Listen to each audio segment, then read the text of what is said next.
Hello everyone. First of all, I would like to thank all of you for joining us today in the leisure class by Mr. Naman Joshi and Ms. Noreen Sarna.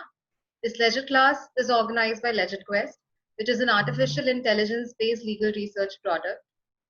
LegitQuest recently has also started with Legitile, which has news, interviews, and columns. Today's Legit class is for learning on moot court advice, the art of mooting and drafting effective memorials by Mr. Naman Joshi and Ms. Noreen Sarna.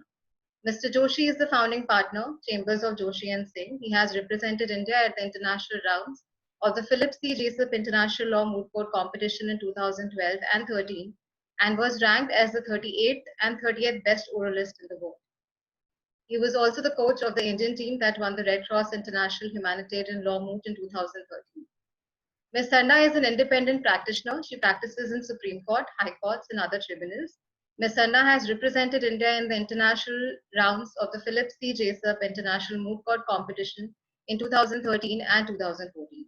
She was ranked as the 65th best oralist at the World Rounds 2014 and was a member of the team which won the Richard R. Baxter Award for the Best Respondent Memorial 2013. Now we'll have a 45-minute session and then we'll take a Q&A session. You can send us the questions through the chat. I would request everyone to be on mute for the entire session. Now, without further ado, I would like to call upon Mr. Joshi, who will be sharing with us his expert opinion today. So please.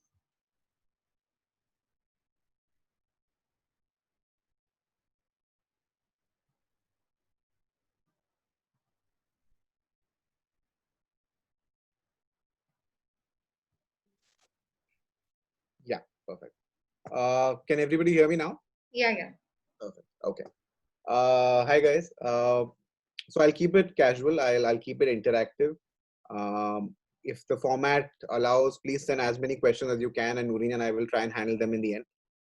So firstly, let's begin with the basics. What is it? What is it that we're talking about? I'm hoping that some of you have already mooted. Some of you are looking forward to doing it as soon as lockdown is over, colleges are open, etc.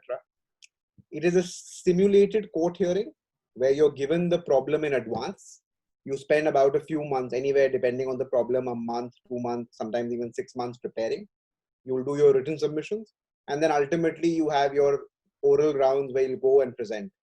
In some moots, there are multiple rounds. So there is an India round, and then there's an Asia Pacific, and then there's a world round. That's the broad gamut of what we're looking at.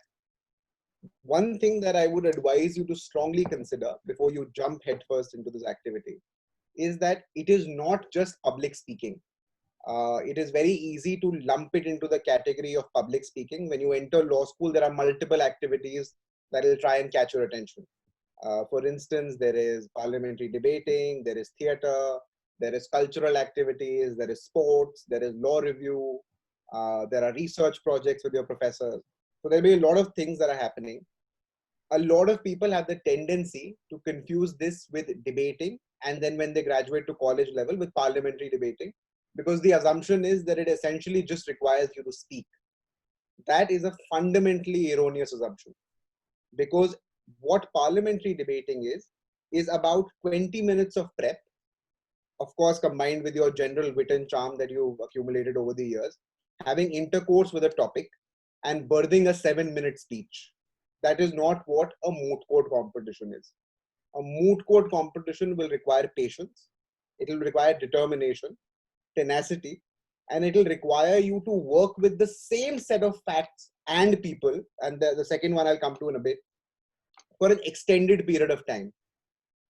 Public speaking is something that will come at the end of the moot court, where after you've done your written submissions, you've prepped, you've researched, you fought with your teammates, you're finally there in front of a stage where you're speaking to maybe 3 judges, or maybe sometimes even 1 or 2 judges, with 6 or 7 students from that particular law school just sitting and watching.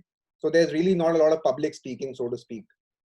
Now, one more thing that you want to be very careful about is that why should you moot at all? I mean, there are so many activities, and honestly, it is not a requirement to graduate law school. Nobody is essentially forcing you to do it. It's a voluntary activity. So when you take this burden upon yourself, you must have a very clear idea of why you want to moot at all. Anyone who's planning to litigate, this I think would apply more to them. Of course, there's no reason why people with a corporate bent of mind should not do it. But anyone who's planning to litigate, it teaches you how to break down a set of facts and legal issues. And these legal issues are generally very cutting edge. It's something that is developing or it's on the way there. It teaches you how to break it down. It teaches you how to research. And then it teaches you how to most effectively present facts and law in your favor and then argue it in a court of law. The best part of moot court competitions is they make you write it for both sides and they make you argue it for both sides. So in court, you will never end up doing that. Or even as a corporate lawyer, you'll only have one client. So you will be defending one particular set of interests and you will always read the fact and the law in your favor. But how it works out in the moot court is that because it's a fact neutral, law neutral problem, it's neutral to both the applicant and the respondent, or the plaintiff and the defendant. You have to apply your mind from both sides and find a solution for both sides. And that is actually a skill that I have found out over the years, and nobody really mentions it for some reason. It is extremely helpful when you're litigating or even as a dispute resolution corporate lawyer, when you're trying to find a common ground between two different parties. It allows you to think from the other side.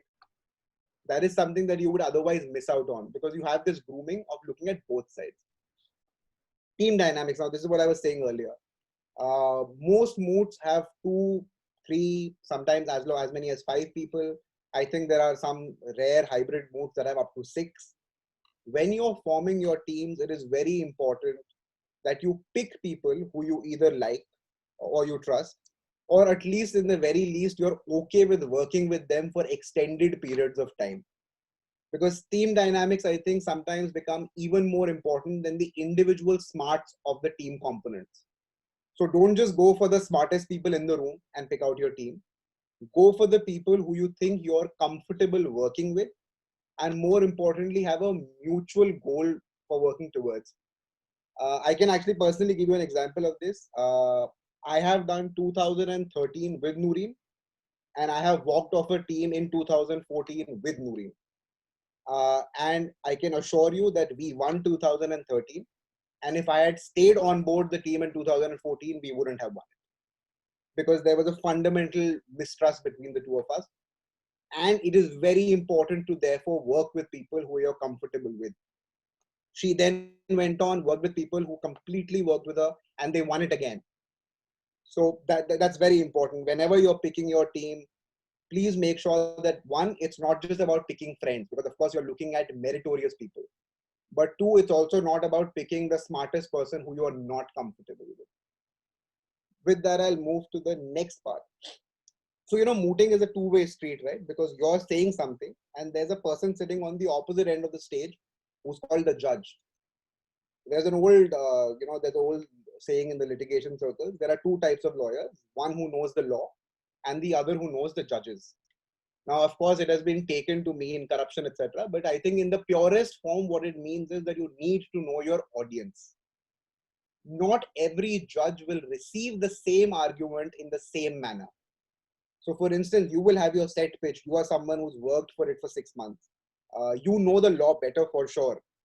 Because the traditional moot court judge will be somebody like me, Nooreen, Karan from Legit Quest, any of us who read the problem maybe the night before, maybe the morning in the car while coming to the moot court.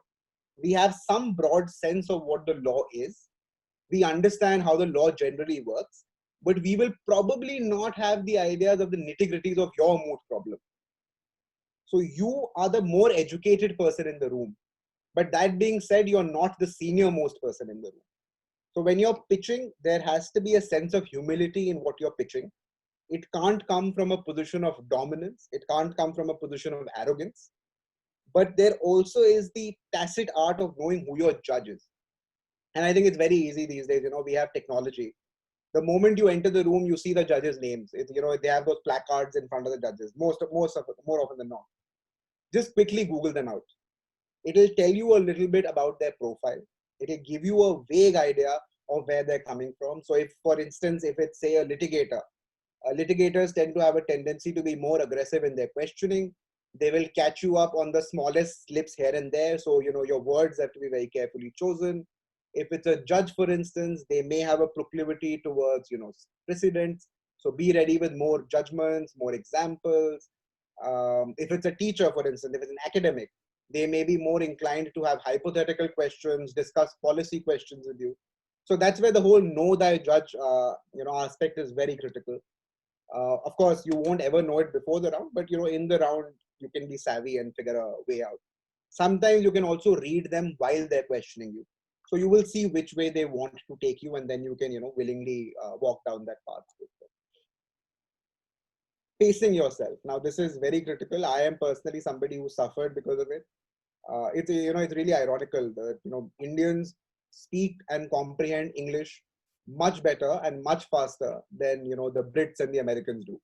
Because if you talk at the pace that I am talking at right now, there's a very good chance that you would get marked extremely poorly, in an international moot court competition, because they consider this pace of talking fast and incomprehensible. So it's very important that you have speed. It is vital because you obviously have a lot of points to finish. You will have a 20, maybe 15, 25-minute pitch. And in that, you have to cover your entire 2 or 3 issues that you have. It's important to have speed, but it's also important to keep sure that your audience is able to comprehend what you're saying. So while it may be okay to talk a little faster in India, don't attempt it abroad. It will not work. There are also 2 reasons for that. One, these moots are also testing your prioritization and time management skills. They don't want a regurgitation of everything that you've written in your memorial. That they have your written submissions for, so they can just have a look at that. They're looking at having a conversation with you. They want to see where you're coming from, what your view on policy is, what is your larger presentation. So therefore, be open to keeping your pitch to a shorter, in a shorter conspectus. Be okay with missing a few points, as long as you can, in a large summary in the end, close the loop. Talk slowly, of course, not so slowly that it becomes painfully boring for the audience. And most importantly, as a speaker, you need to have the art of moving from the answer of a question that comes from the bench to linking it wherever you were in your pitch. So for instance, you got interrupted at say 3 minutes into your speech. You were asked a random question, you answered it. Now, how do you get back to say 3.01? That is the art that you as a speaker, those of you who are speakers, would have to master. Some of you would also, and of course, it's not that easy. It's not always about getting to 3.01, because the question that has been asked may relate to something that is at the 8th minute. So it's also okay to be fluid with your order. You can then perhaps cover what is coming later first, and then bring back the earlier later. So that is again, these are just wild tips. And of course, while you're actually doing it, you will realize that a lot of this just comes from practice. Nobody is born exceptional. You may have some traits that will make you, better. It will help you get there, but you really have to work it hard. You will have to practice for countless hours in college with your teammates, with your roommates, with your teachers, with your professors, with outside help, coaches. A lot of hard work goes into this. Now, this is an Indian tendency, so I will cover this actually. We have a tendency of citing a lot. If you see any traditional Indian memorial, you will see that there is a point and then there's a footnote. And in the footnote, there are 10 judgments for the same point. And sometimes the point is not even contestable. Like, for instance, it will say something like Article 14 is a fundamental right that cannot be abrogated. And then there'll be 10 judgments of the Supreme Court saying the same thing. Now, that's a tendency that you can firstly avoid, because not all points are equal. So therefore, not all points require as much citing first. Secondly, cite less and know more. And this is more applicable for the speakers. Your researcher will do a very thorough job. They will give you 100 judgments. You will cite all of them. Your memorial will look very impressive. You will have a 20-page list of authorities. Excellent. Great. Now, what happens in the oral rounds? Most of the people have not actually read all those judgments, right? You've just cited, or you only read the relevant para. So you opened the judgment, Control F, said Article 14 cannot be abrogated. Oh, great, para 26. Perfect, works. Now, when you have the tendency of citing so much, it's very easy to catch you out on. And those of you who mooted will have this from personal experience. An unaware judge, for instance, if I haven't read your moot problem in detail, I haven't seen your memorial in detail. I don't really know where you're coming from. I open your memorial, you said some 100 judgments for the same point. I randomly pick one and say, oh, but do you know the facts of this case? And that is traditionally a great trip up, because what happens is you generally don't know. It undermines your confidence. It makes you look weak in front of the other judges. It makes you look weak in front of the other team. And more often than not, you will either try and fib or imagine, or look towards your teammates for some sort of support. And in those 5-7 seconds, it's a very short span of time, your teammate will try and scribble something quickly on a piece of paper which will look like graffiti. You will have absolutely no idea what he or she has said. So that actually makes your whole team look poor, that even with outside help, you couldn't really answer the question. So it's very important that whatever you cite, be very clear about why you're citing it, why is it relevant. Of course, when you go at advanced levels, Noreen and I've done it, you go to as detailed things as what court, what year, was it followed later, was it, ultimately rejected by the court, have foreign jurisdictions followed this proposition, the judge strength, was there a dissenting opinion, was there a supplementary opinion.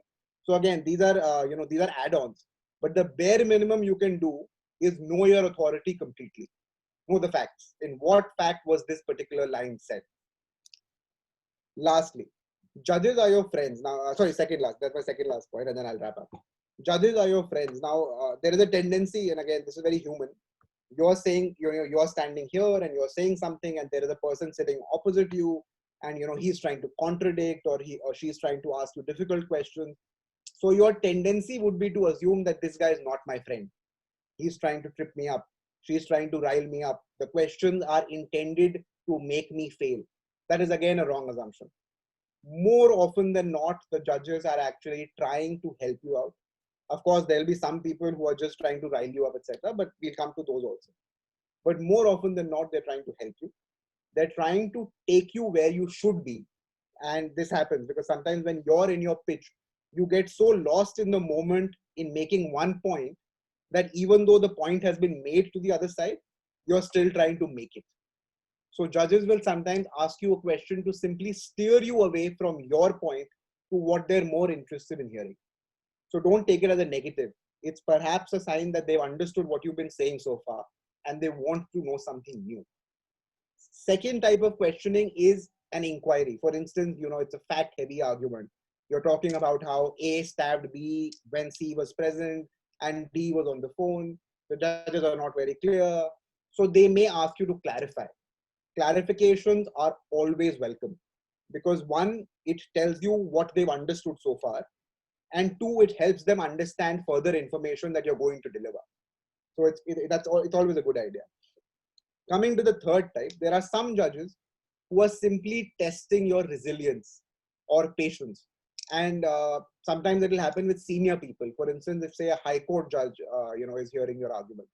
It happens in advanced rounds, in semi-finals, quarterfinals. Sometimes you'll have a high court judge presiding. They won't ask you a lot of questions. They will not ask you a lot of fact-based questions.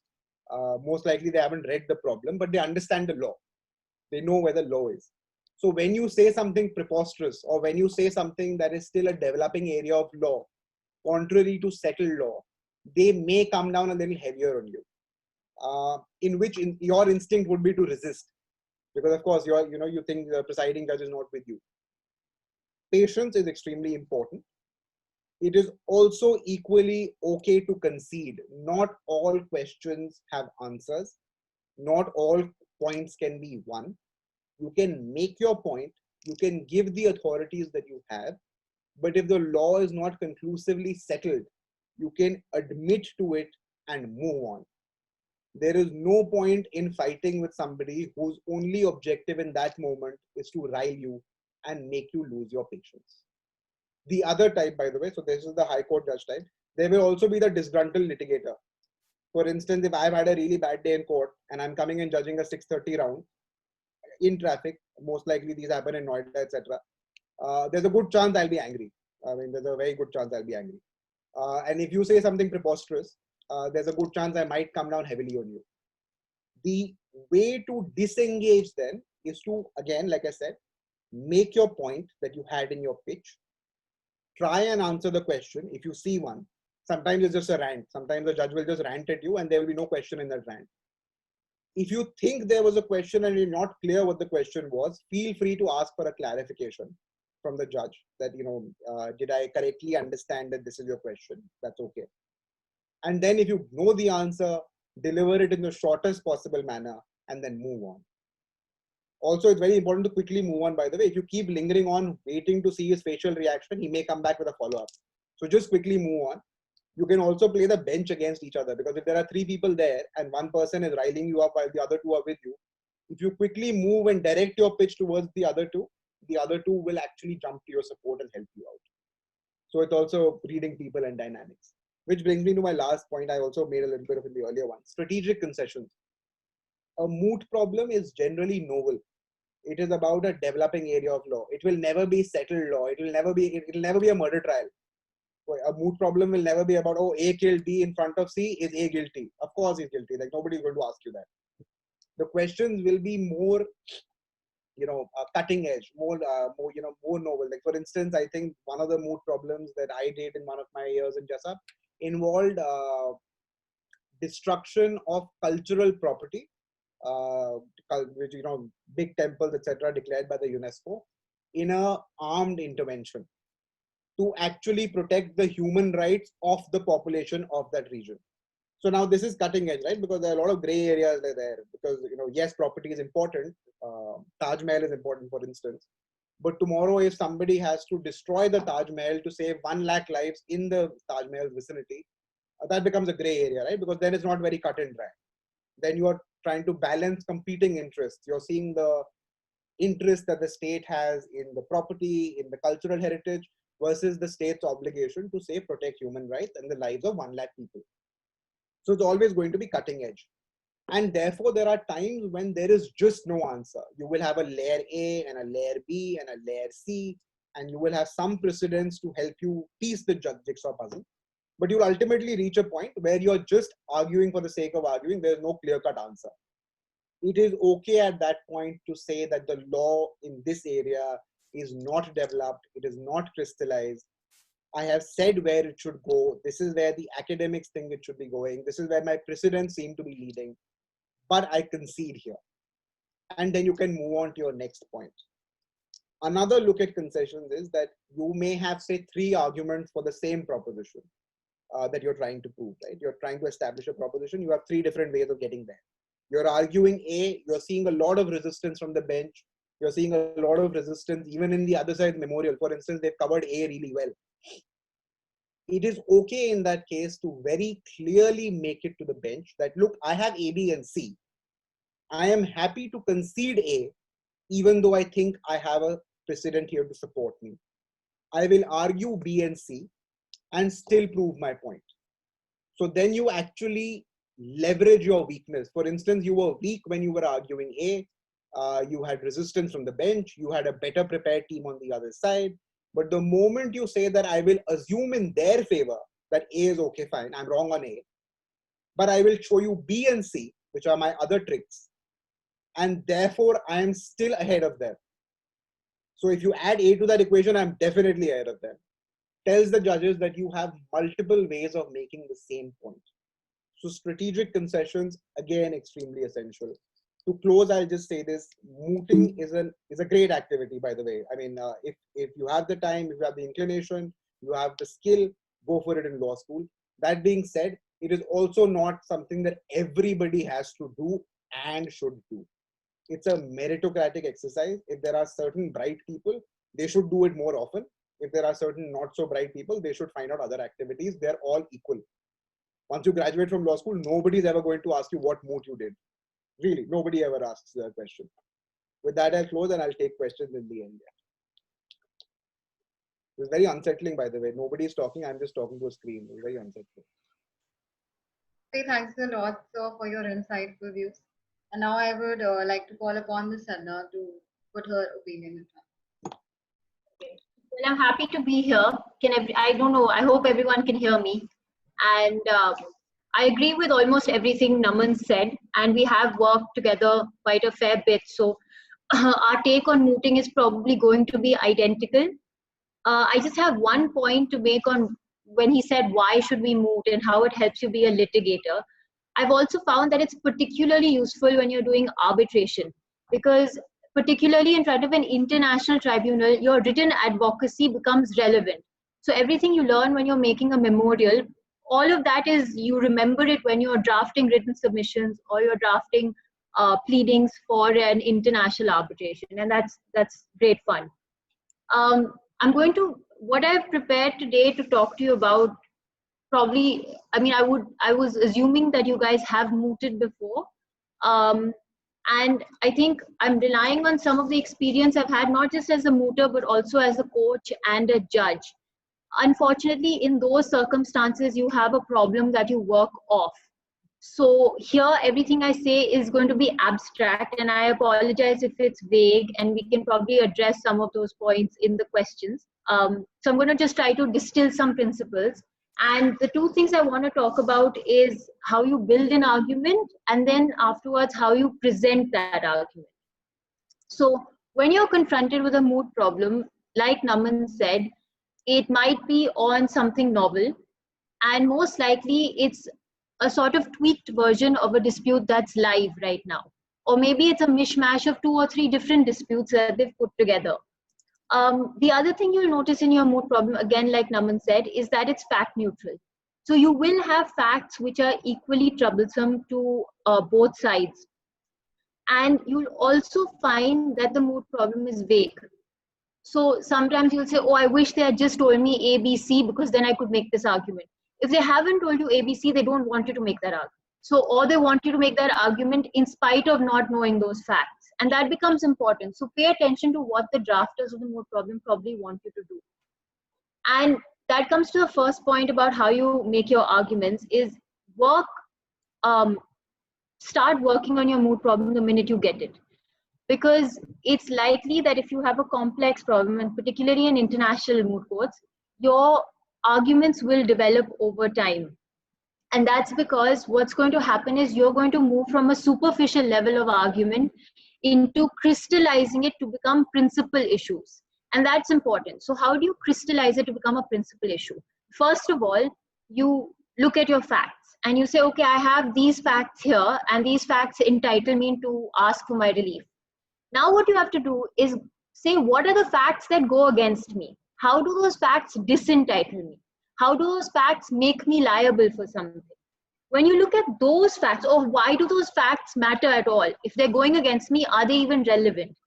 It's when you take into account all the weaknesses in your case, all the things that go against you if you're, say, an applicant or a respondent, that you come to what is the principal issue. And when you're doing that, the depth of your legal research becomes important. So the depth of your legal research means that one case is not law. Citing one case doesn't mean that this is the legal proposition. You have to create a proposition on a body of law. So very often as a judge, I see a lot of people cite, say, this thing is customary international law. And if you look at their footnote, it's one article. And you say, no, an article can't determine whether it's customary international law or it's not customary international law.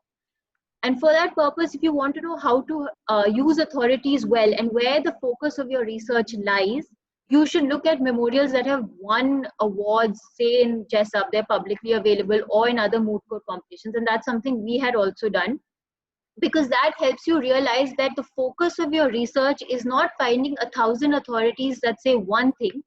It's finding the authorities that have to say the thing you really need to say, or the authorities that tell you that the facts that go against you don't matter. That's where the strength of your legal research has to go. Another important way of building a good argument is to establish thresholds.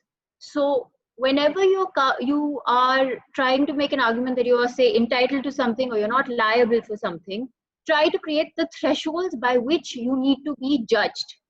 And that happens a lot in most international law problems. I've found is ultimately you will have one issue, which is a due diligence issue, which tells you, did the state do what it had to do? Did they do enough of what they had to do?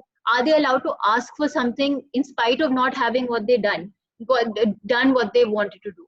So for that, that's when it becomes important that you create a threshold and then try to put your facts within the side of the threshold that you need to fall.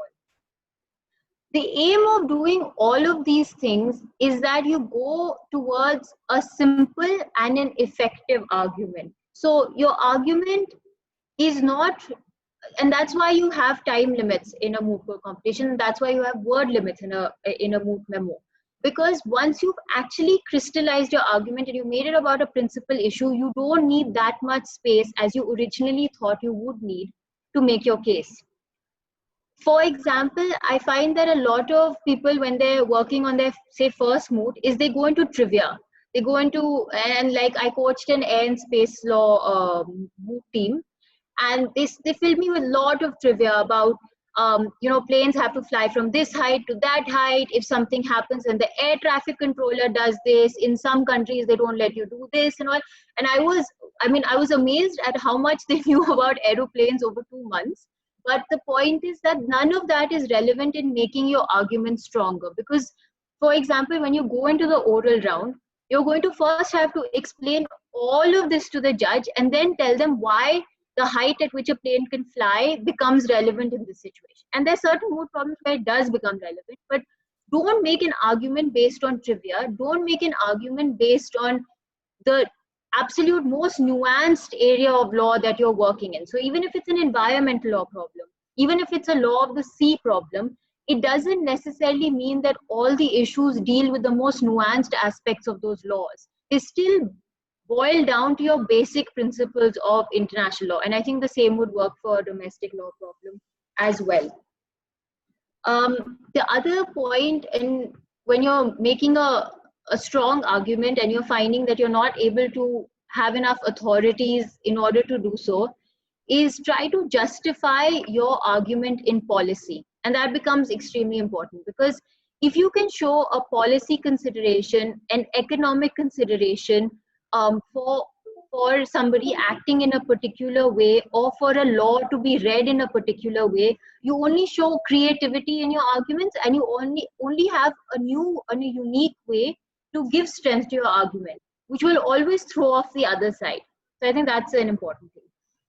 When it comes to presenting your arguments, I'd say that there are few overlapping features you have to think about. So when we had said that facts will be equally troublesome for both sides, and you have to acknowledge the weakness of your facts when you're building your arguments, I don't know why people forget that when they're actually pleading and in their oral rounds.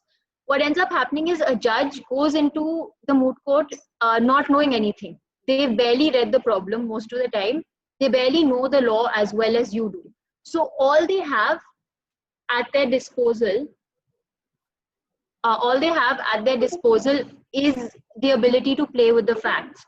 So they'll keep taking you there. They'll keep asking you, no, but you did this and you didn't do it this way. And it's really easy. I find a lot of students go down that road and they start playing with the facts. And then what ends up happening is they either presume facts to be in their favor when they're not, or they assume facts where there are no facts. And both of those things are where you absolutely go wrong. Because if a judge catches you on doing that, then no matter how much research you've done, you're going to be docked down for those points.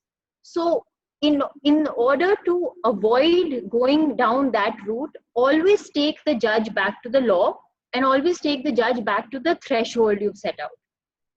Particularly as an applicant, when you go out there, you're setting out the case.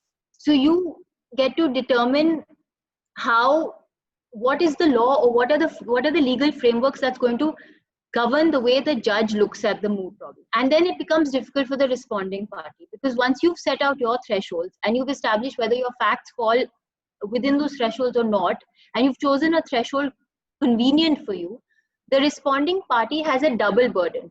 They now have to dismantle your threshold, and they then have to establish their own threshold, which becomes extremely difficult to do. So that's your way of taking control of the situation again and steering clear of the facts. As the responding party in such a situation, you should aim to have understood their threshold from their written arguments, if possible, if their memorial is good and clear. And then you want to immediately, when you start pleading, start engaging the judges on what the other side said. If you do that, then you have a continuity of the proceedings. So for example, as a respondent, you say, this is what the applicant says, and this is where we say that, no, that is wrong.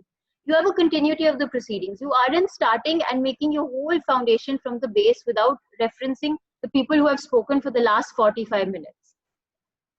I think Naman touched upon how you should cite law in your oral rounds, and he said you should cite less law.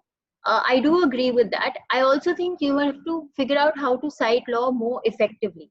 So I find that when students are pleading, they tend to say this is the law as set out in XYZ case, and they rattle off 3 cases. And even if a judge doesn't ask them what these cases say, it's not changed the judge's mind. It hasn't made the judge believe them, because you don't know what these cases say. So rather than rattling off a string of cases or a string of articles or a string of provisions, you should choose the one that really works in your favor in terms of for the point of law you're pleading. Try to explain it a little bit. Try to set out the facts of the case. Talk about how the facts are identical or the facts are even more difficult, and yet this legal proposition was held up. If you do that, then you take the one strong authority you have and make it very, very strong. If you do that as an applicant, then you can be rest assured that the judges will ask the respondent, but what about that case? And that doesn't happen if you just rattle off names.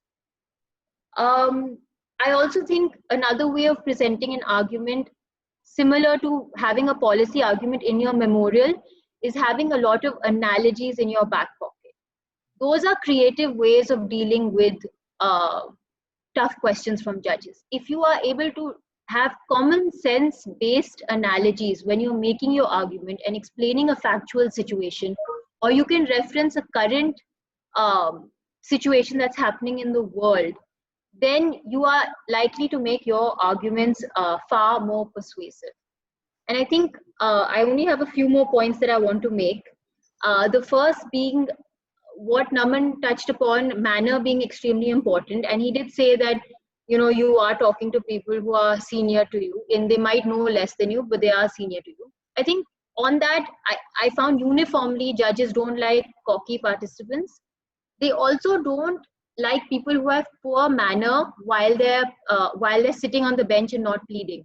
So for example, if you're making faces when your own team member is making a mistake, that doesn't do you any favors. If you're making faces when the other side is speaking, that doesn't work. It does work in real litigation, I found, but it doesn't work in a moot court, and it actually goes against you, and it's distracting. It's actually distracting. So you distract from your teammate when you're doing that.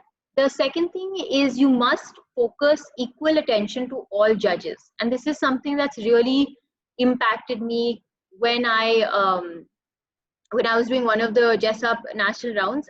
We had a 3-judge bench, and the presiding judge was extremely aggressive and was firing questions. So every speaker sort of only focused on him. And there was a lady judge who didn't ask a single question. And because I focused on all of them, I was the only person who got 10 points more than everybody else from her. Because just because they're a silent judge doesn't mean that they want to feel that they're not important. So you have to engage all the judges equally, and not just the ones who are being particularly aggressive. Again, as Naman said, speed and volume are extremely important. And repeatedly, I've asked people to slow down or speak loudly, and they never take it seriously, and they never realize that it actually does impact your score. Because if a person has to tell you, please speak up, please speak up, please speak up, they're distracted from your arguments. If you're speaking too fast, they're unable to engage. So the way to go about it is not overly rehearse how you want to plead, but rather look at it as a conversation. And if you're looking at it as a conversation, don't have a million pieces of paper around you. Don't be fumbling with books or what your researcher is giving you. Maintain eye contact and try to converse with them and take them through your simple and basic argument. And if you do that, I don't think that you can go wrong. So essentially, I think that's all I really have to say. I do think that the future of mooting with COVID is going to be something where for at least a year, your memorials will become extremely important. And I think that's what happened with Jessup this year. So it's worth focusing on your written advocacy, and it can be an extremely powerful learning experience as well. That's all I have to say. Thank you, Ms. Sana. Now we'll move on to the questions that we have received. The first one being that what are the main perspectives to write memorials?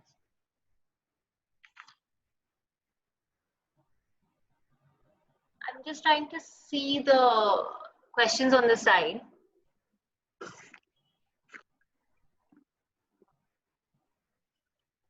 Okay, so the first one here is from Anmol. He says, what if, Yeah, there are less cases. yeah, that supports, what if there are less cases which supports your argument? So I'll answer that briefly, and then Naman can add on.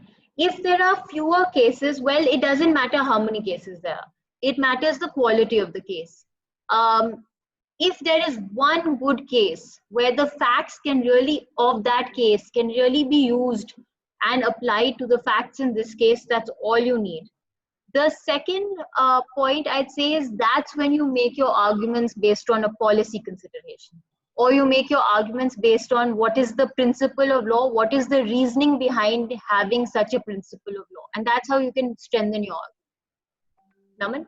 Completely agree. For instance, yeah, it is a quality versus quantity debate, and quality is always more important. I think until 2010, 11, maybe even 12, there was no judgment really that dealt with responsibility of organizations. For instance, in a NATO attack, who bears responsibility for, say, civilian deaths? Because the organization itself is collective. It has USA, Belgium, etc., etc. Forces maybe from, say, England, Germany, etc. Doesn't matter. So who ultimately bears the responsibility? And I think there was only one judgment of the European Union, European Court, Behrami and Saramati. And that was enough to make out an argument. You didn't require multiple precedents. You didn't require multiple, articles or theoretical opinions. As long as the quality of your precedent is fine, you can make an argument, I think. Okay, the other question is from Sarthak. He says that in a scenario where you are asked to establish customary nature of a practice, what is the effective way to establish state practice in opinion? Okay, so I'll take this one. So like Noreen said, this is actually something I missed. It's very important to have analogies and examples. Most of you who do international law moot court competitions will at some point come to a point where there will be no treaty to support your position, and you will therefore have to argue the second layer, which is customary international law. And in customary international law, you will have the key question looking you in the face: is it customary international law? Is there enough state practice? Is there opinio juris to back it?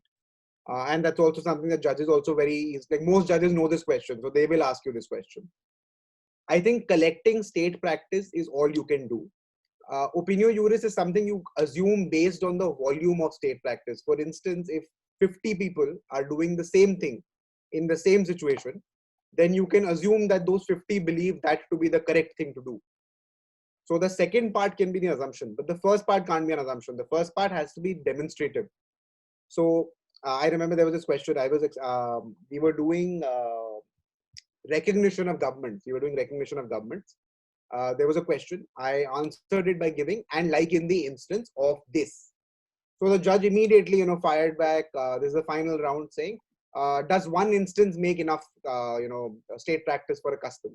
So I said, no, I just cited one. There are actually 8 more that I have ready with me, and I just quickly rattled those 8 off.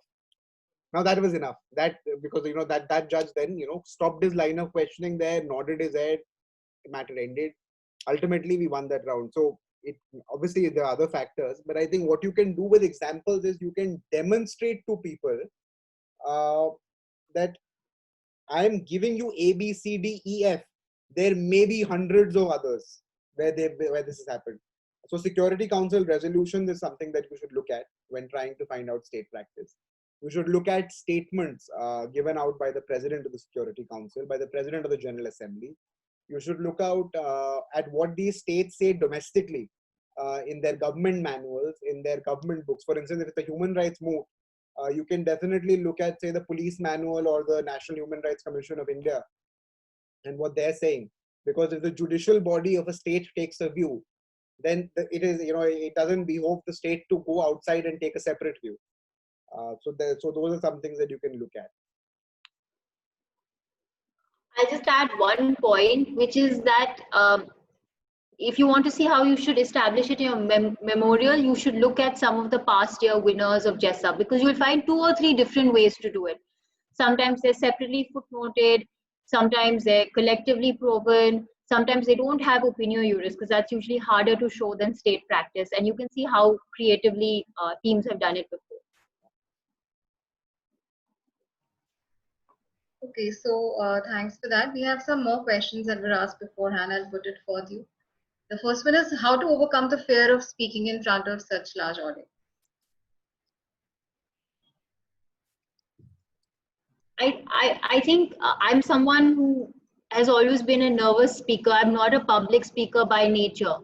So I would derive my confidence by just being very well prepared. And that didn't mean that I rehearsed my speech a million times. That meant that I had read everything on the topic as well as everything ancillary. So I probably worked a lot harder than I had to, but that was my source of confidence. Okay. Another one is if you just engage with the tribunal, not tribunal, with the judges, then once it becomes a conversation and you become somebody who's actually responding to questions they have, you stop being so nervous.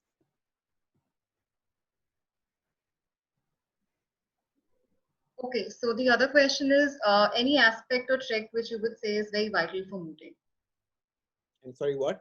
Any aspect of what? Aspect, trick which is vital for mooting. Trick which you would say is vital for mooting. There's no shortcut here. There's really no shortcut. Like I said in the beginning, it's a labor of love. It requires patience, tenacity, determination. You will be struggling with the same problem for a few months with the same people, fighting with them, agreeing with them, ultimately being forced to work with them. There's really nothing. I mean, there's really nothing that I can say is a shortcut or a trick to get there. I'd say I wouldn't call this a trick, but it's like a fundamental rule, which is that you must understand who your bench is. So many times people come and say, oh, the judges didn't understand the law, so I lost the round. See that it's unfair, and it happens a lot more than you can imagine. It's not an excuse though. If you can see that your judges are people who have never read international law, but you're arguing a JESA case, and this will happen to you many times, you need to find a way to engage with them. So I think that is the trick that you need to figure out. Okay, thanks for that. Another question is what are the main perspectives to write memorials?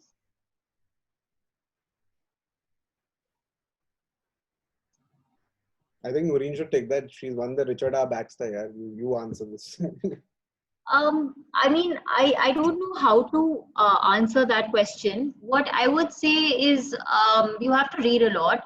When you're writing you build the arguments the way I discussed a little while back, and you keep editing and revising. If you could, maybe if the question was a little bit more specific, I could give a specific answer. I'll just say this, and this is something that works for me. It may not work for everybody. Some people like to read a lot first and then write. I prefer to write first and then keep refining with as my knowledge enhances. What that does is I don't end up missing anything. So every time I read something, I have a fresh perspective. I do a redraft. So suppose, I mean, ideally what you do is you take your issue, break it down into its smallest possible components, saying that, to win this, I need to say A, B, C, D, E, and F, and then just keep filling all the information in the world that you have into one Word file. And in the end, when you're writing a memorial, just make sure that everything you've put there is either accommodated in your memorial or been deleted for a particular reason, and you have the answer for why it's not important. That way, I found that my memorial has generally been exhaustive and I've covered everything that at least I read. And I didn't forget something and I didn't leave something out by mistake. So that's something that's worked for me. Okay. The other one is, can you please shed some light on the art of running the case from the side that's weaker as per the law? Could you repeat the question? Tulip, could you repeat the question? Sorry, even I Yeah, didn't yeah. get it. It says the art of running the case from the side that's weaker as per the law. Okay. Okay. Okay, so 90% of the times, the mood problem is balanced. So while you may think one of your issues is weaker, they will have another issue that is weaker for them. But yes, it is possible that there may be times when you find yourself in a situation where you think one side is weaker. This happens even sometimes with the nature of the mood. For instance, if you ever do, any of you ever do the Oxford Prize, it's essentially a freedom of expression moot court competition. So the applicants traditionally come from a position of constitutional value, ethos, fundamental rights, human rights. And the state is the big bad villain trying to curb down on freedom of expression, dissent, journalism. So there will be times when the judges will also look at you in a more hostile manner, saying, no, why did you jail that person? You invoked sedition against them, not applicable, etc. All of that. So you have to, I think at that point it's critical to firstly distance yourself from your client. I'm not saying abandon. I'm choosing my words very carefully here.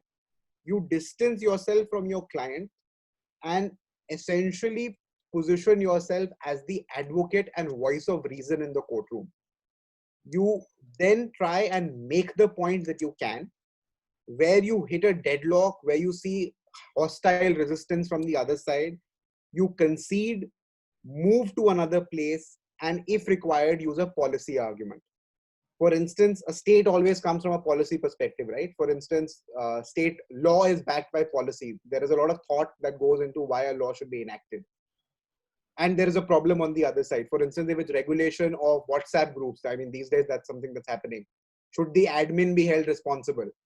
Now, in a moot problem, it's very possible that the judges come down on you and why should the admin be held responsible? Admin has no idea what messages are being sent at the night. He didn't even read them. So that is where you come from a policy that this is the problem. This was the only solution I as a state found enforceable, because the admin has a personal relationship with all of these participants. He has the ability to delete them, say, from the group and regulate content. And he is somebody who can help me identify the possible perpetrators. There is no other solution to this problem. Or the other solutions are not effective or they're not practical. So you can then make an argument in logic, in policy, rather than in just hardcore law. I also think before you assume your side is weaker, apply two concepts. One is the threshold that I've been talking about. What are your actual thresholds of obligations? And the second is burden of proof. It's not always your burden of proof to show something. So even if you say your case is weak, it might just not be your case to make. And if you can show that they aren't able to establish a case, then that should be sufficient also. Okay, thank you. So the other question is how to structure oral pleadings and manage time during oral rounds. So I actually, I was actually going to make this point while speaking. I've never kept time properly. I don't think I've ever finished my argument satisfactorily. And I don't think that's a bad thing, because if you are engaging the judges, especially in India rounds, I can't say the same for international rounds, but in India rounds, if you are able to engage the judge and make them feel like they've connected with your arguments, then that will take time, and that's more important than you finishing your arguments in the 25 minutes that's allotted or whatever. What I would say is you should keep especially for your last few arguments, a 5-minute version, a 2-minute version, and a 1-minute version. So if you have only, you request for additional time, and always do request, don't presume it. You should be able to make the important points in the 2 minutes that you are given, or the 1 minute that you are given. And that just makes you feel like you've rounded off your case. I'll just add to this. Okay, so typically a person speaks about 90 words a minute. Some people are taking some, I sometimes I think take it to 120. Assume you can only speak 60. Multiply that by the time that you're going to take in your move. And that is your longest possible version of the pitch.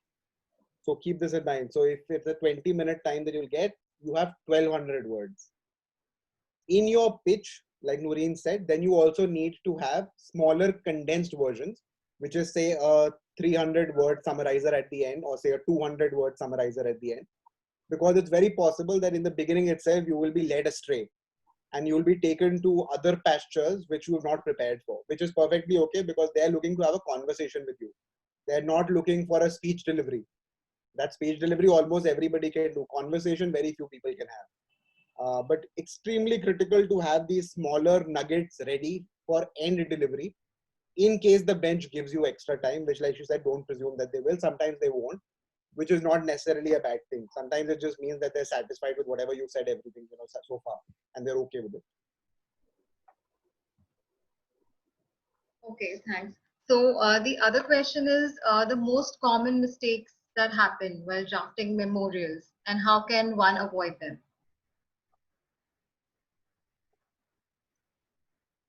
It's usually a last minute job. That's the problem. You know, you spend a lot of time researching and you think you've known it, and when it actually comes to the drafting, for some reason, everyone does a hack job.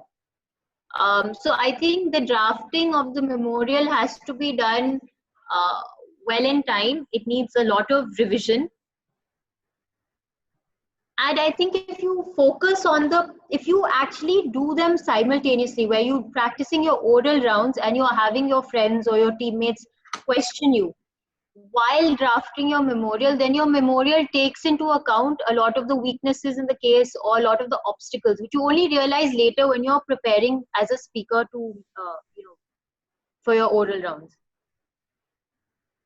Yeah, completely. It takes care of tunnel vision, because when you're preparing it, you're a little tunnel vision. You have your research, you have your argument, and you just write it down and you assume that the whole world will understand, which is not always what happens. So actually running your memorial through third parties who have absolutely no clue of the law or the problem, your roommate, your friend, or your parent, whoever, is not a bad idea. Because if they have a question, which is not law related, but which is just about the flow and presentation, then you can account for that. You can make that change. And obviously don't wait for the last minute, which is something a lot of teams do. They draft their memorial literally in the last 3 days before submission deadline. Okay, so the other question is regarding the JSUP competition. It says, what different should one do to win JSUP given the extensive research of the teams are same? Well, damned if we know, we never won it. But but yeah, I mean, it's a unique experience. It's a great mood, and like you rightly actually said it in your question, everybody who's doing it at the highest level, who's making it to the international round, or who's even in the advanced round in India, is as brilliant and as good as you are, or better. You can safely assume that and take that to the bank. What makes or break in that moment is ultimately your presentation. And your presentation has to be immaculate. It has to be a conversation. It doesn't have to be a one-way delivery.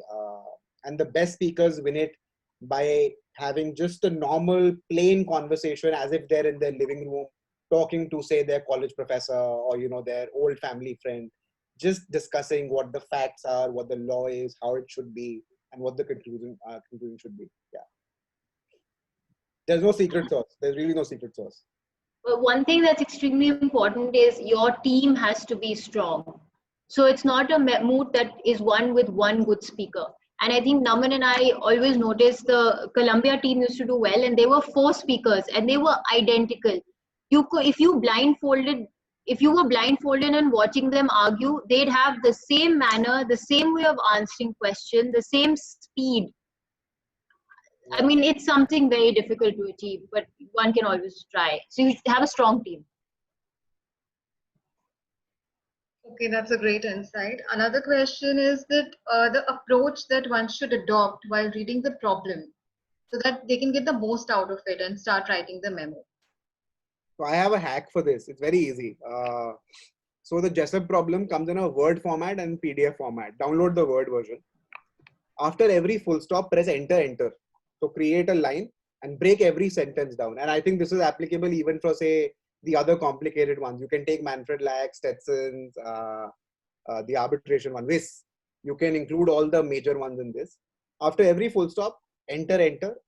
do this. You will ultimately have like a 65-page moot problem. Print it out. And if you're not comfortable with printing, then use an e-version and use that. Read every line individually without context of the other lines and see if there is some grain of truth, some hidden meaning, something that relates to whatever your larger goal is. More often than not, I've found that these problems are drafted by absolute magicians.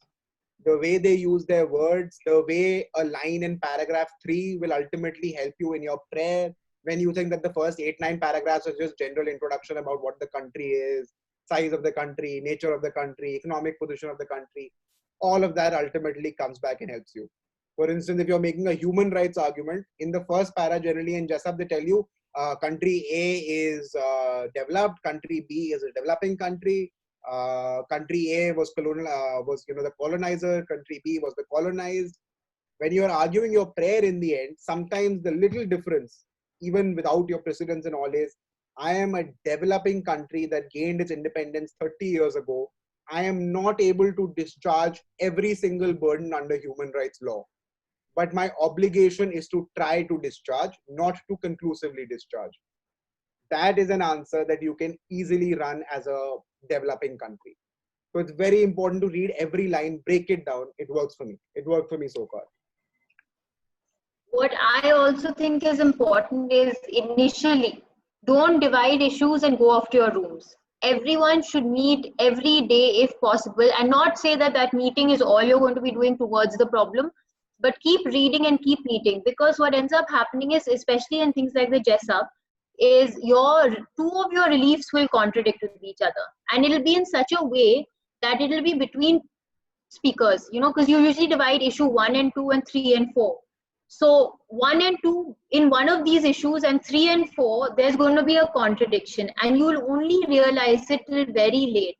So it's extremely important that you communicate while you're reading your memorial, while you're reading your problem repeatedly. And even if you have to do that every day for a few weeks, it's worth it. Okay, thanks for that. Now the other question says how to make the task of making a memo feel less intimidating, especially say if you don't have a researcher and you're a beginner to mooting as an activity.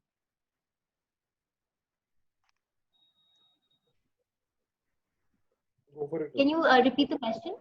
It's about the task of making a memo feel less intimidating, especially say if you don't have a researcher with you and you're a beginner to mooting. So how would you get down? Yes,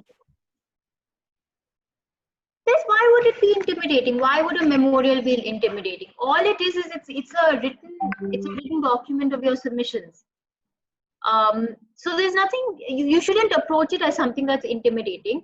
You start writing down what are your submissions you have to make, and you start padding it with research, and that's going to be the same process that you adopt for preparing as a speaker. And usually a person who is just a designated researcher, they don't necessarily matter in a team, because sometimes I find that if you're a speaker and you know that you're the one who has to face the judge, you're going to make sure your research is solid with or without a researcher.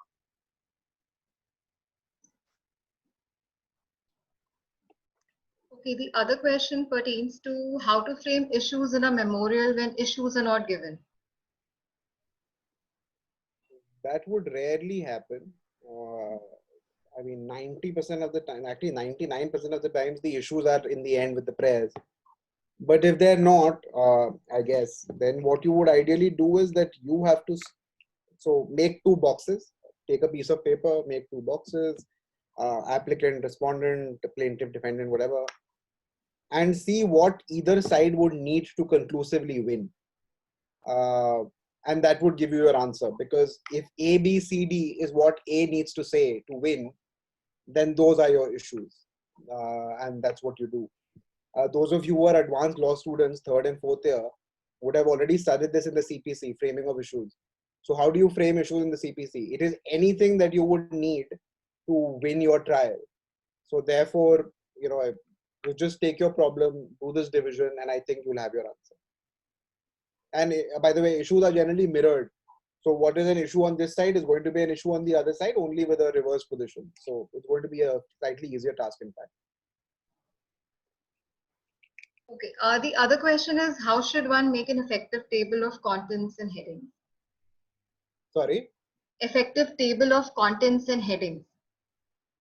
Okay, so two different things. Table of contents, that's a clerical exercise. I mean, it's mechanical. Whatever you put in your memorial, you put in your table of contents. That's effective. Headings, on the other hand, yes, that is an art.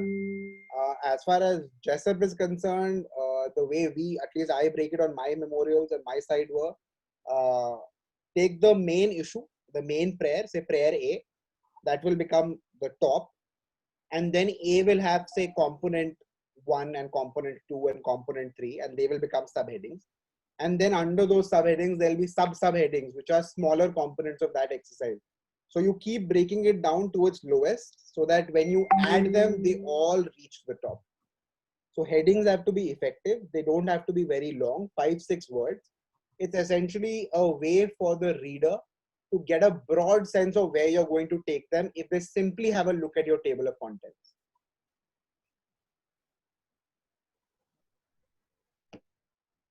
Okay, the other question is from Anmol. He says, as a researcher, what should be the first step after reading Mood Problem?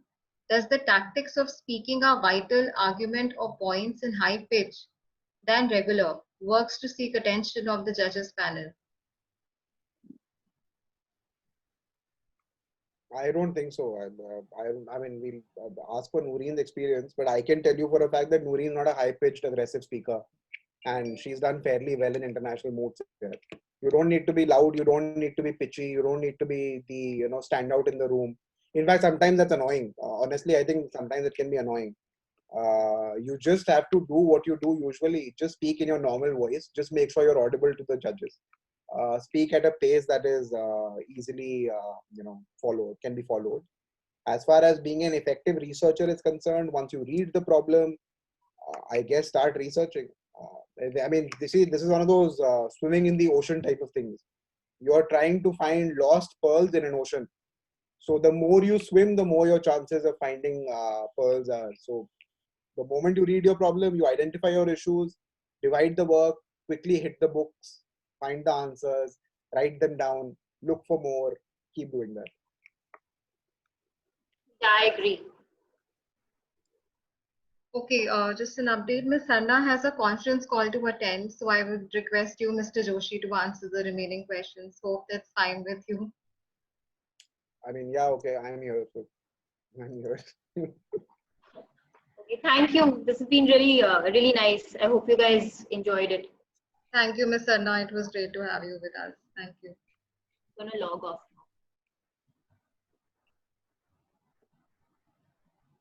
Okay, so the other question is, Sheena is asking this, to what extent does citing actual scenarios help establish our arguments when the law is not settled? Further, if the other side establishes a point using such extensive global practices, how can we counter that situation? So let's break that down, right? So let's do it first from the side of you trying to establish practice. For instance, if you are trying to establish, I mean, let's just take the COVID situation, right? There is a lockdown in every country, right? India is doing it, UK is doing it, Italy is doing it, USA is doing it, everybody is doing it. It's very likely that this will show up in one of your mood problems somewhere or the other. So this is state practice, and easily speaker A can establish it from the applicant side that, look, boss, everybody did it. So this is state practice. Opinio juris can be assumed because why? Because everyone was trying to save lives. This is the only way of doing it. Okay, great. So that's done. Now come on the other side. You had a speaker do this. So like Nooreen said in the beginning, burden of proof and understanding your thresholds. The argument will never be that how many people has, how many countries have done the lockdown. That will never be the question. The question would be in this situation, would a lockdown be appropriate or was a lockdown necessary? That would generally be where the question would be. Which is where your factual knowledge becomes important, because then you can distinguish these scenarios. For instance, if you are, say, an island nation and you have 0 cases of COVID, you've already shut off your international borders. Nobody is coming in, nobody is going out. Your government has still imposed a domestic lockdown. which has caused, say, a curb on human rights. This is a human rights question now. The other side is giving examples of India, USA, China, Italy, saying that lockdown is the normal, everybody had to do it. You can easily distinguish this by saying that neither America, neither India, Italy, UK, none of these are island nations. Their populations are substantially larger than mine. They already have cases, and therefore there is a risk of spread. Whereas I, on the other hand, have zero cases. I'm an island nation, and I've already taken the least restrictive measure, which is shutting the international borders. So therefore, there is absolutely no case of a curfew being imposed domestically. Now that takes care of all the examples that the other side has given in a single stroke. Because while they were citing examples, you've elevated it to the realm of policy decision in like scenarios. So it's apple and oranges, right? It doesn't match. So try and find a way of distinguishing the other side examples. If you can't, then I find an answer in law. Also look at your burdens. Do you even have to answer that example? So keep that in mind. Okay.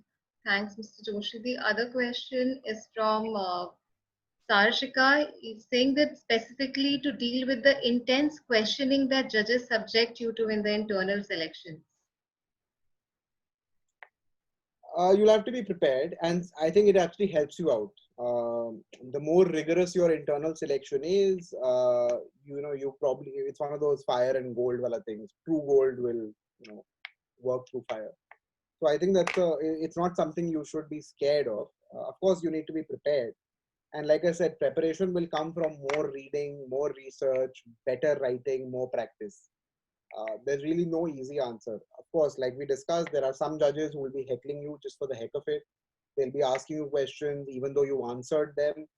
That is where your charm and wit as a speaker has to come in play. You have to again try and answer, sometimes answering the same question in a different way, different words, different language may be helpful. Strategic concessions could come in place. If it's a question that you do not know the answer for, you can simply say, I plead ignorance. There are multiple ways of getting around it. You will have to be adept at it, and you will have to see how you do it in the scenario. But aggressive questioning in and of itself is not something you should be scared of. Okay. The other question Mr. Kalia is asking, how to enhance comprehension skills to understand what the judges are asking, as we're always ready with our structure and arguments to finish. So the more you practice, what will happen is that you will end up practicing with a different lot of people. Like when we used to moot, we used to practice with other moot teams. For instance, if I am the Jessup team, the college will also have a Manfred Lax team, and they'll have a Stetson's team. So I would request them to take one of our oral rounds. Now, why you would do that is because these are people who understand the law. They're also mooters, but they may not be subject matter specialists in your area. So they will have a lot of common questions. You write those down. So while you're arguing, you can't write them down, but your researcher or your other teammate can keep penning these questions down. You will then see a pattern that what was asked by, say, person A was also asked by person B, was also a question from person C. And then you can prepare some set answers. Now, these are questions that you have prepared for, you have anticipated, and you have set 30-second, 40-second answers for. You will be surprised how many times it has happened that in a moot, I have been asked a question that I've anticipated. I've had the perfect pitch. I have waited for those critical 1.5 seconds to make it seem like it's not rehearsed, and delivered it pitch perfect, and the judge has smiled and the matter has been closed. For them, you have just thought of it right now. As far as you're concerned, you thought of it 3 months ago, and you've been prepared from day one to answer this question. Okay, so there's another interesting question. It says that there are questions whose answer is contradictory to your further submission or to your co-agent's submission. So what is the most appropriate thing to do then? So firstly, it shouldn't be. The moot problems often require you to harmonize your position internally, that is with yourself, and with your teammate, which is externally. So it is possible that you will see that in issues 1 and 2, you're saying something, which may not help him in issues 3 and 4 or her in 3 and 4. So therefore, what you need to keep in mind is that ideally there should be harmonization. And 90% of the time, 95% of the time, there is a point of harmonization. Mathematically speaking, there will be a curve where your line and his line will interact. That graph will happen, and you argue from that point. But of course, if there is an outlier scenario where what you're saying is definitely going to impede something they're saying, you try and reduce the impact of your statement. You say that this is limits. For instance, obviously, you're not always arguing the same area of law, right? For instance, you may be arguing human rights law, and the party may be arguing humanitarian law, or they may be doing international economic law or an issue that relates to, say, space law. So what you do is that you limit the impact of your statement to your area of law. Do not draw a lot of attention to it. Try and slide it in. But if it is obvious, then a reverse approach, and this can be almost, it's a double-edged sword. Say that what I am saying applies strictly to this. My teammate is going to come here and argue in respect of another realm of law. Those two are not to be confused. So essentially what you've done is you've set the stage up, and now it is for the judges to see if they're able to, create some confusion. But at least you've done your job of saying that, look, we are not idiots. We've thought about this. We worked through this. We have an answer. I'm telling you my answer. He will tell you his. Okay, thank you, Mr. Joshi, for such an insightful answer. There's another question. Sarthak is following up on his question on customary practice. He says that if the state practice involves all the developed states, and you being a developing state has no similar developing state to support that practice, is it still acceptable? So Sarthak, again, two answers. If you are trying to argue it as state practice, you will minimize the importance of being a developed country. You will say that, look, it has nothing to do with being developed. It has everything to do with being a country and having democratic values and being independent. And therefore, this is something that works everywhere. Of course, tables turned, you are somebody who's trying to avoid an obligation. For instance, say an India would want to, in an international scenario, ideally want to dodge its climate control obligations. Why? Because we're a developing country. So, there is differentiated responsibility. Developed countries have more, to do with carbon emission control than, say, a developing country which is just picking up its pace. So that is where you can easily then create this differentiation. You can create these seeds of doubt, saying that all those countries are developed, all those countries are Western, all those countries have been independent for, say, 200, 300 years. They've had developed industries. I therefore do not have to follow the same norm or the same pattern of conduct.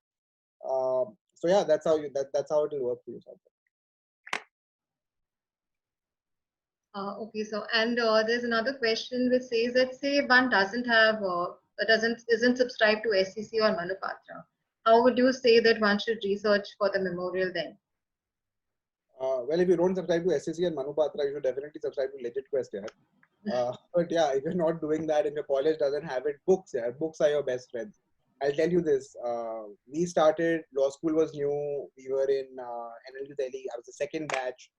Even though my college has some of the finest resources, we still felt the need to go to, say, the ILI library, the Supreme Court library, the ISIL library, and research. And again, you will have access to platforms there. You will have access to books there. Google is a great platform. Google Scholar is something I think that's available in India also. You can find articles there. SSRN has a lot of free articles. You can find articles there.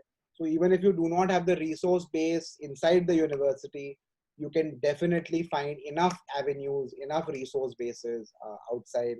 Some of you may not be from Delhi. So for instance, I have teammates, I had friends who were mooting. During vacations, they wouldn't go back home. They would stay here just so they could access the ILI, ISIL, and my college's library. So you will have to make some hard choices. But I mean, there's no dearth of resources, that much I can assure you. Okay, thanks. Now, Ananya is asking that how do you know whether something is not your burden to prove? Okay, so it's very easy. So for instance, if you look at an issue, the issue will tell you where your burden of proof is. For instance, you're being accused of a human rights violation. Say you're being accused of the obligation to provide food, or you're let's even take it higher. The accusation against you as India or as the state is that you have failed to preserve the right to life of an individual. That is the question. Why? Because some person committed suicide because he did not have food during the lockdown. That's a hypothetical example. Now, in that situation, you as the state can say that my burden is limited to A, ensuring that nobody takes this person's right to life. So nobody is killed him, nobody is affected that right.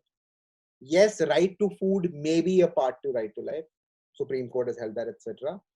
But is it my obligation to ensure that food reaches every household? No. My obligation is to ensure that there is an effective public distribution system available. I have done that. My obligation is to ensure that there are government schemes to provide food to people. I have done that. My obligation is to ensure that food is readily available if a person walks to the market with money within the law and he can purchase it. I have done that. So therefore, my burden is to discharge is not that nobody can ever die in India out of hunger. That is not your burden, because that would be an impossible burden to discharge. My burden is limited to saying, have I created an infrastructure that is conducive to every individual in India enjoying their right to food? So, I mean, this is a hypothetical example, but generally you will be able to create a standard for yourself while you're doing it.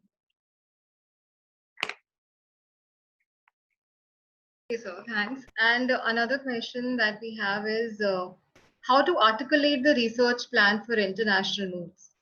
Sorry, come again. How to articulate the research plan for international moves? Okay, so see, the research is the backbone. For those of you who are musicians here, think of research like the bass guitar. It may not be the hero. It will never, your researcher will never get the glory.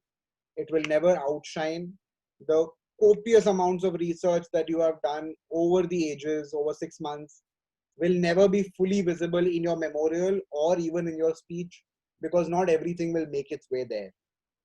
But it is the backbone of your presentation. It is the backbone of your memorial, because without that depth of research, you won't be able to make the memorial that you have. You will not be able to present.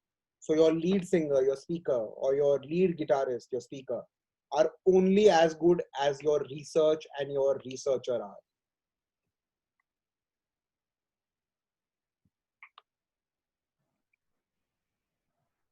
Now, the last question that we have is regarding the lockdown period.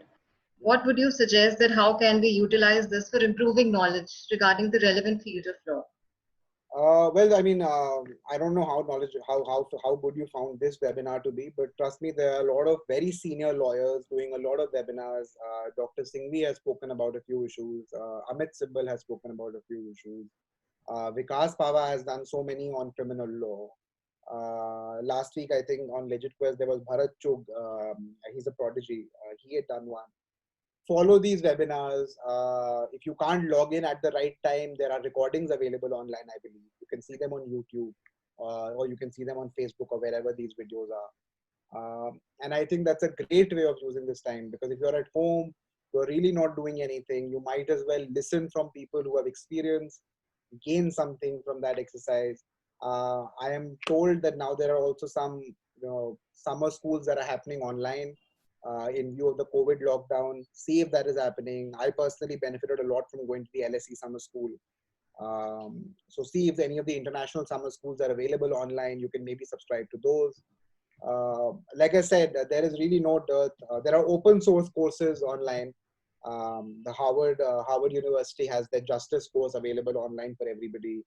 There's another website, I think, that lists out about 200 different law school courses that you can just study online with the reading material, etc., on contracts, damages, law, justice, jurisprudence. So again, I mean, if you're looking to widen your knowledge, there's really no dearth, especially when we have the internet, when we have Zoom. Great, thanks a lot, Mr. Joshi. I think all the questions have been covered now. Is there anything else that you would like to add before we wrap up? Like I said, mooting, great exercise. If you get the chance, definitely do it. If you don't, it's okay. You haven't missed out on anything. When you graduate, nobody's ever going to ask you, did you ever moot? Nobody's ever going to ask you where you mooted. just make sure that you do it for the right reasons. Don't do it for the glory. Don't do it for winning. Do it because you wanted to learn how to read a problem, analyze it, research it, articulate it. Winning is a byproduct. Apart from that, stay safe, stay home during the lockdown, and hope everyone's doing well. Yeah, thanks. Okay, Mr. Joshi, thank you so much for your exceptional, insightful views. It was wonderful to have you here, and we appreciate you being here. And I would also like to thank all the participants and the attendees. Stay safe, everyone.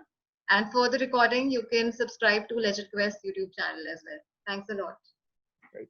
Bye. Thanks. Bye.